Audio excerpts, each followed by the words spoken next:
Olá, turma maravilhosa! 111, como vocês estão? Tudo bem? Resolvi montar uma aula para vocês, especialmente para vocês, para a gente discutir um pouco sobre tópicos que já vimos nas aulas passadas, mas que precisam ser retomados. Então vamos olhar para a história da sociologia, ok? Imagine como era a vida no século XIX. Alguns pontos precisam ser elencados aqui. Em primeiro lugar, chamo a atenção de vocês para o papel que a ciência tinha na vida daquelas pessoas. Se você já viu algum filme sobre o século XIX ou algum livro sobre esse período, pode ter certeza que a ciência vai estar envolvida em algum momento ali. É o século em que a religião e a fé começam a entrar em declínio profundo e a ciência começa a ser o novo dogma da vida em sociedade. A ciência é a nova verdade. Nada é verdade se não for científico.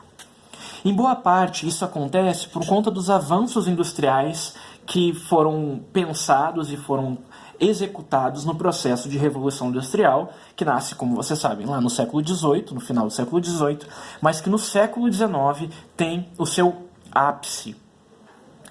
Isso vai favorecer, esse processo industrial vai favorecer o crescimento de uma grande massa de trabalhadores muito pobres que dentro das cidades têm mal e mal condições de sobreviver. De acordo com as visões então que temos daquele período, é nesse momento que nós temos a constituição de classes sociais tais quais nós a concebemos hoje. Entre ricos e pobres, operários e burgueses, aquele modelo clássico da sociologia de classes sociais. Essa, de modo supimamente reduzido, era a vida no século XIX. Então, para olhar para o modelo de sociologia que vai ser pensado naquele momento, é preciso que a gente olhe para esse contexto aqui e tenha em mente que a ciência, indústria e classes são conceitos importantes para entendermos aquele contexto de produção científica e sociológica. Por isso, apresento para vocês então como a sociologia passou a existir. Ela nem sempre existiu e ela é filha do século XIX. Em primeiro lugar, porque nesse momento há uma corrente filosófica chamada positivista, levada adiante por um sujeito chamado Augusto Comte, que pensou o andamento da sociedade por um ponto de vista científico. Se eu olhava para a sociedade, se eu olhava para todas as áreas do mundo, da vida, né? As naturais, as exatas, as humanas, eu olhava para tudo isso e pensava, é possível fazer uma ciência com essas questões? Por que eu não posso fazer também uma ciência da sociedade? Inspirado, então, na ideia de positivismo, que tinha como elemento central o progresso da sociedade, o Augusto Comte, então, promoveu uma ideia de que haveria também uma ciência da sociedade. Ele chamou, então, essa ciência, e a primeira vez em que esse termo é utilizado, ele chamou essa ciência de sociologia. Portanto, a palavra logia vem de razão, né? Logos, do grego logos.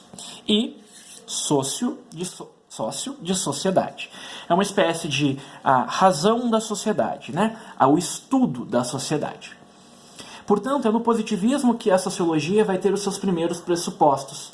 Mesmo assim, veremos mais adiante que logo o positivismo deixou de ser uma teoria aceita pelos sociólogos que vieram depois deles, ou junto com eles, né?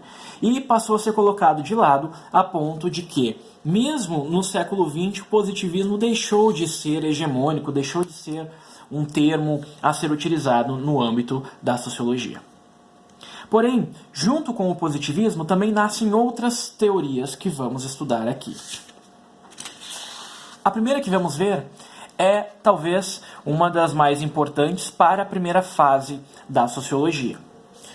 Junto com com essa ideia de progresso, havia também uma noção que surge lá no socialismo científico de Marx, sobretudo de Marx, né? Em que nós vamos ter uma ideia de como a sociedade se constrói. Se para Comte o importante era construir uma ciência da sociedade, Marx começa a construir essa ciência a partir de um método. O método materialismo histórico dialético. O que vem a ser isso?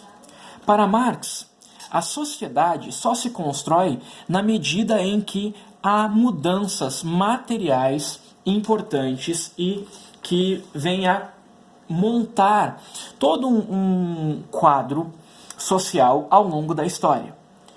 Por isso é materialismo, porque valoriza a matéria, e por isso histórico, porque valoriza a história. A sociedade para Marx ela é formada a partir de uma relação da matéria e da ideia. O que vem a ser essa ideia?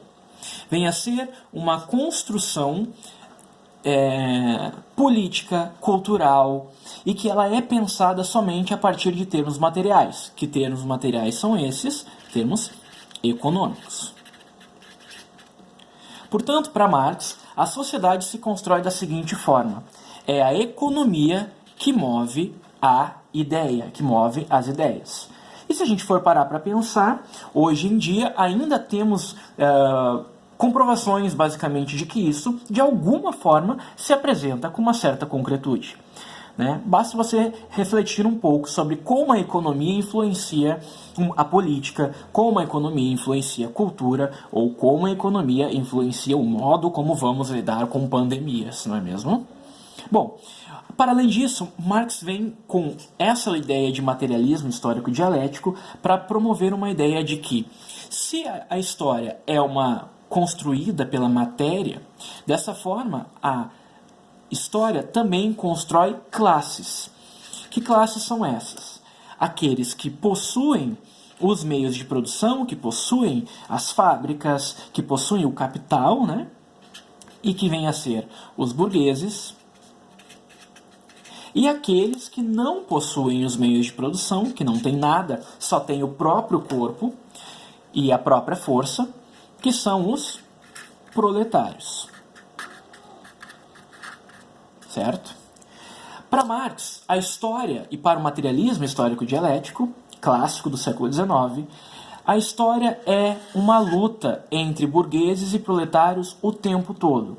Desde o mundo antigo, em que no lugar do burgueses nós tínhamos, então, patrícios e plebeus, desde a Idade Média, em que no lugar de burgueses e proletários nós tínhamos senhores e servos, até chegar no mundo contemporâneo de burgueses e proletários.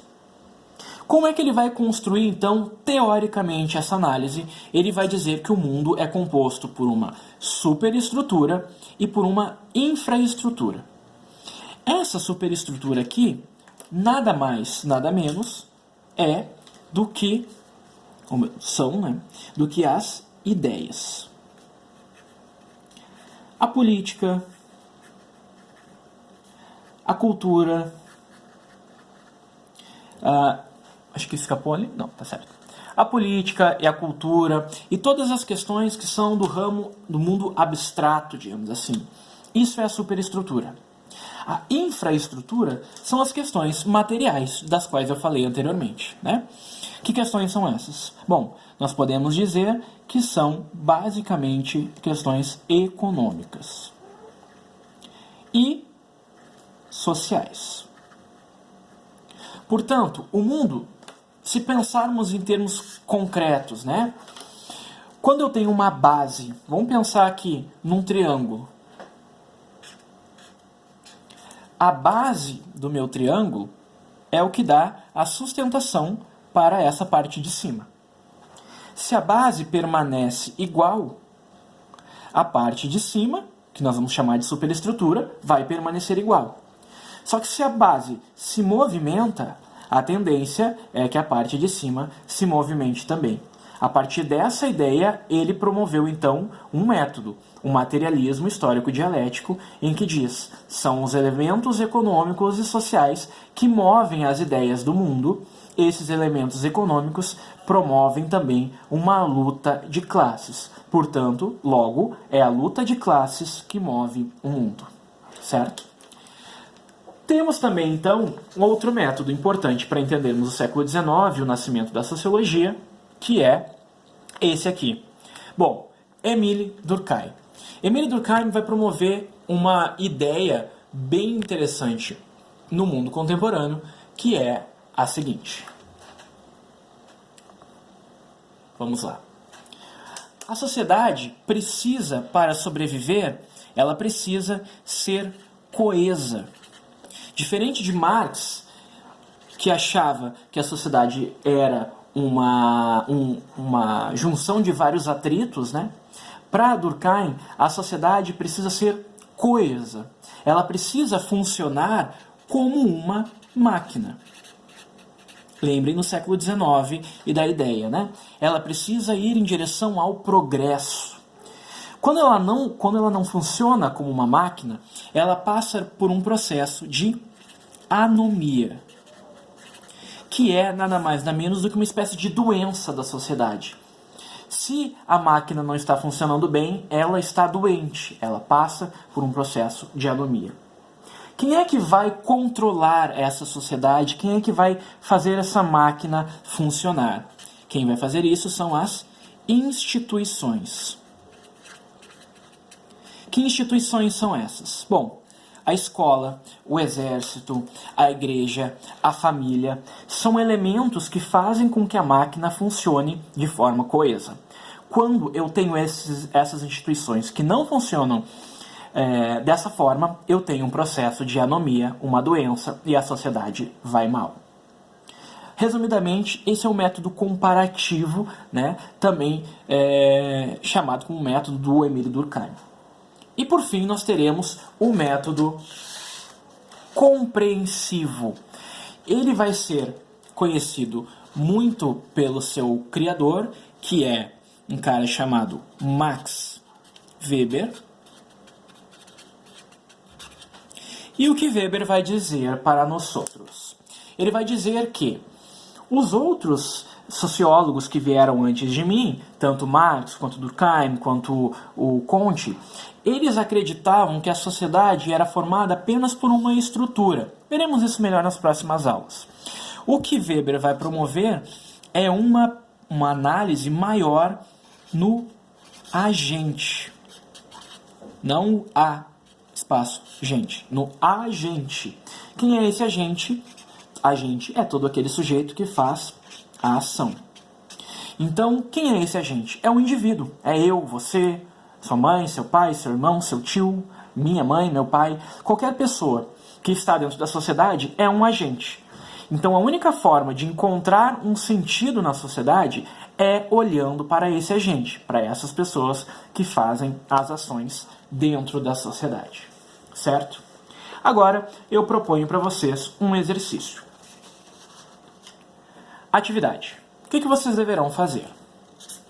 Vocês vão escolher uma questão, um problema social causado pelo Covid-19, essa pandemia pela qual estamos passando, e vão explicá-lo pela perspectiva de um dos autores estudados. Vão explicá-lo pela perspectiva de Comte, que foi menos estudado, né? Mas que vocês podem pesquisar mais coisas também sobre eles, né? Pela perspectiva de Comte, ou pela perspectiva de Marx, ou pela perspectiva de Durkheim, ou pela perspectiva de Max Weber, certo? Não quero todas essas perspectivas. Vocês vão escolher um problema atual e um autor estudado. Vão fazer esse trabalho e vão postar em um Word no Perseus. Certo, queridos e queridas? Espero que tenham curtido. Fico aberto para qualquer dúvida.